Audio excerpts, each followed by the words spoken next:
अस्सलाम वालेकुम third year. अच्छा, पेज नंबर 208 पे थ्योरम है 6.8।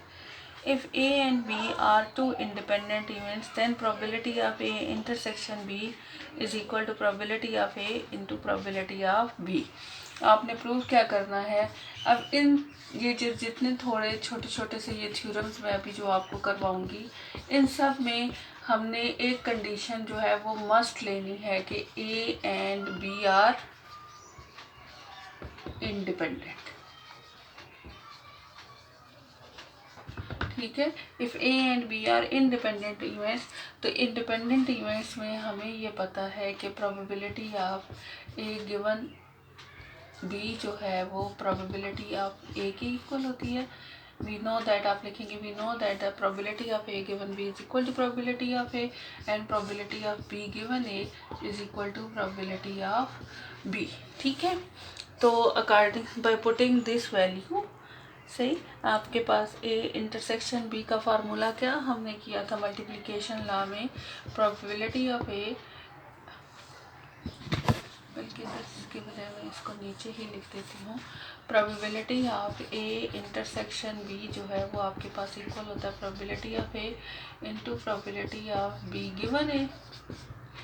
But we know that these two events are independent, so probability of B given A is equal to probability of B, so probability of A intersection B is equal to probability of A into probability of B। ठीक है, फिर आपके पास next theorem आ जाता है 6.9।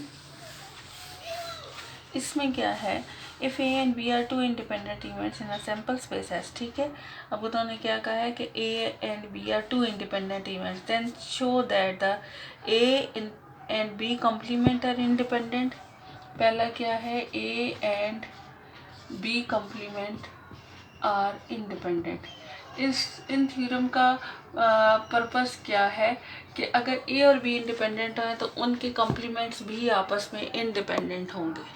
ठीक है, A and B उन्होंने given दे दिया है, आपने 3 कॉलरीज इसकी या थ्योरम प्रूव करनी है कि A and B complement are independent.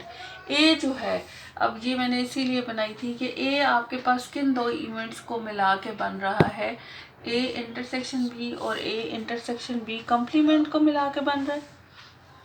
ठीक है, ए इंटरसेक्शन बी और ए इंटरसेक्शन बी कॉम्प्लीमेंट को अगर आप मिलाएंगे तो वो आपके पास जो है वो ए बन जाएगा।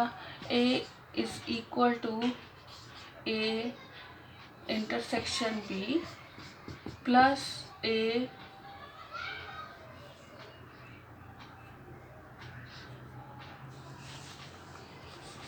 जब इवेंट्स लेते हैं तो हम उनकी यूनियन जब प्रोबेबिलिटी करूँगी तो ये आपके पास इन दोनों की यूनियन है, ए इंटरसेक्शन बी और ए इंटरसेक्शन बी कॉम्प्लीमेंट की ये यूनियन है। जब हम प्रोबेबिलिटी अप्लाई करेंगे तो प्रोबेबिलिटी ऑफ ए, अब ये दोनों दो म्यूचुअली एक्सक्लूसिव इवेंट्स है तो म्यूचुअली एक्सक्लूसिव इवेंट्स की यूनियन जो है उनकी एडिशन की इक्वल हो जाती है, तो ये हो जाएगा probability of A intersection B plus probability of A intersection B complement.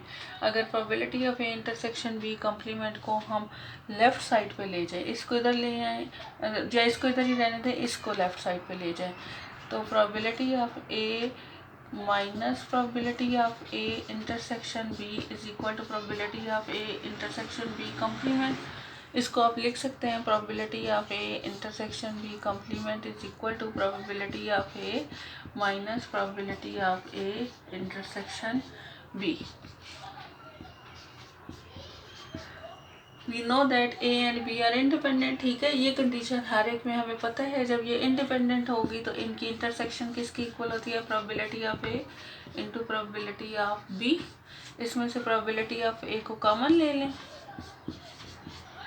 तो ये आ जाएगा 1 माइनस प्रोबेबिलिटी ऑफ बी, तो ये आ जाएगा प्रोबेबिलिटी ऑफ ए इंटू ये किसको शो कर रहा है, प्रोबेबिलिटी ऑफ बी कॉम्प्लीमेंट को। तो ये यही प्रूव करना था कि अगर हमारे पास ए एंड बी इंडिपेंडेंट हो then A and B complement are also independent. तो A and B complement independent कब होते हैं, जब उनकी इंटरसेक्शन जो है probability of their intersection is equal to the product of their individual और मार्जिनल प्रोबेबिलिटीज़। तो ये फर्स्ट आपके पास जो है वो थ्योरम प्रूव हो गया है। सेकंड का क्या है कि A complement and B are independent. A complement and B are independent. अब यहाँ पे बी है तो इसको अब हम बी से सॉल्व कर लेंगे। बी अब किन टू इवेंट्स को की यूनियन है, ए इंटरसेक्शन बी और B intersection A complement. B किन टू इवेंट्स की यूनियन है, A intersection B union B intersection A complement. इसको प्रोबेबिलिटी अप्लाई करें, probability of B is equal to probability of A intersection B plus probability of B intersection A complement. अच्छा, ये mutually exclusive है इसलिए इनकी probability इनकी union की equal हो जाती है। फिर आपके पास हम इसी तरह बी इंटरसेक्शन ए कम्प्लीमेंट को एक साइड पे ले लेते हैं और इसको दूसरी साइड पे, तो probability of B intersection A complement किसकी इक्वल हो जाएगा, probability of B minus probability of A intersection B. इसमें से आपके पास फिर ये आप यहाँ पे पुट करेंगे as A and B are independent, so probability of A intersection B is equal to probability of A into probability of B.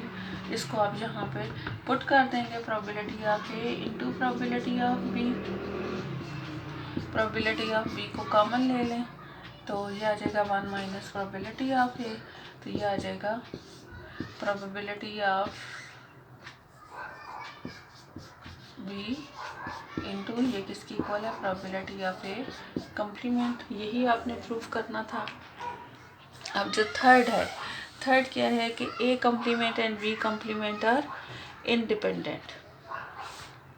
ठीक है, अब अगर ए और बी इंडिपेंडेंट है तो उनके कम्प्लीमेंट्स भी इंडिपेंडेंट हैं। इसमें हम डिमॉर्गन्स लॉ यूज करते हैं। डिमॉर्गन्स लॉ के अकॉर्डिंगली क्या है कि A complement intersection B complement किसकी इक्वल होता है, A union B whole complement. ठीक है, A union B whole complement की इक्वल होता है, तो probability of A complement intersection B complement is equal to probability of A union B whole complement. इसको आप लिख सकते हैं 1 minus probability of A union B.